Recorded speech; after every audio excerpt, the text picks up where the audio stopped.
এটা ছিল গতকালকের ব্লগ, মানে শুক্রবারের দুপুরবেলা কী রান্না করলাম অল্প অল্প আপনাদের সাথে শেয়ার করব আর গল্প করব। কেমন আছেন সবাই? নিশ্চয়ই অনেক ভালো। আমিও আছি আলহামদুলিল্লাহ, চলছে।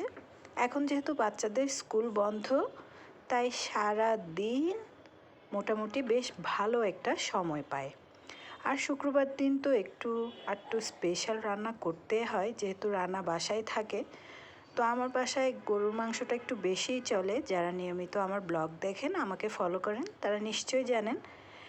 এখন শুক্রবার দিন তো আবার সারা দিনই গ্যাস থাকে না চুলায়, তাই সময় বাঁচাতে এবং তাড়াতাড়ি রান্নাটা শেষ করতে আমি মাংসটা ভালো মতো মশলা মেখে প্রেশার কুকারে বসিয়ে দিচ্ছি, যাতে রান্নাটা তাড়াতাড়ি হয় আর এদিকে গ্যাসের ঝামেলা থেকেও একটু দূরে থাকা যায় আর কি। এদিকে মূলা শাক এনেছে, মূলা শাকগুলো আমি বেছে নিলাম, তারপর একটা কালো রূপচাঁদা মাছ কেটে নিচ্ছি। আজকে বাজার যা এনেছে সবগুলো আমি ওভাবে ফ্রিজে ঢুকিয়ে রেখেছি। এই যে ভয়েস ওভার দিতে দিতে কলিং বেলটা বেজে উঠল। যা হোক, ও কী যেন বলছিলাম আপনাদের সাথে। মাছগুলো ওভাবেই ঢুকিয়ে রেখেছি। একটা মাছ আমি একটু কেটে নিলাম।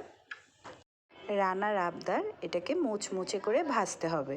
সে বলেছে পাতলা পাতলা করে কেটে একটু মেরিনেট করে রেখে দাও, আমি নামাজ পড়ে এসে মুচমুচে করে ভাজবো। মানে মাছ ভাজার দায়িত্বটা সে নিয়ে নিল।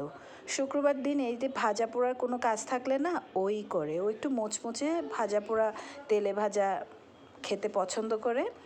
আমি অন্য পাশটা সামলালে ওই ভাজার দায়িত্বটা সেই নেয় আর কি। এদিকে শাকটাও ধুয়ে কুটে নিলাম, সেই সাথে আমিও ফ্রেশ হয়ে আসলাম। যেহেতু মাছটা একটু মুচমুচে ভাজা হবে, তো ওরা নামাজ থেকে আস্তে আস্তে দেরি হচ্ছে বলে আমি প্রথমে গরম তেলে মাছগুলো দিয়ে দিচ্ছি। মাছটা ভাজতে ভাজতে আমি টেবিলটা একটু সেট করে নিলাম। আজকে সাদা প্লেটগুলো বের করছি, সেই সাথে রঙিন বাটিগুলোতে সার্ভ করব। শুক্রবার দিন একটু নতুন বাসনকুসন দিয়ে খাবার পরিবেশন করলে মনটা একটু ভালো হয়ে যায় আর নিজেদেরও স্পেশাল মনে হয় আর কি। সবসময় কি আর মেহমান আসলেই বের করব? নিজেদের জন্য তো একটু থালাবাটি বের করে সাজিয়ে গুজিয়ে খাবার খেতে ভালোই লাগে আর কি। যা হোক, এখন আমার রান্নাবান্না শেষ। ওরাও নামাজ থেকে চলে আসলো।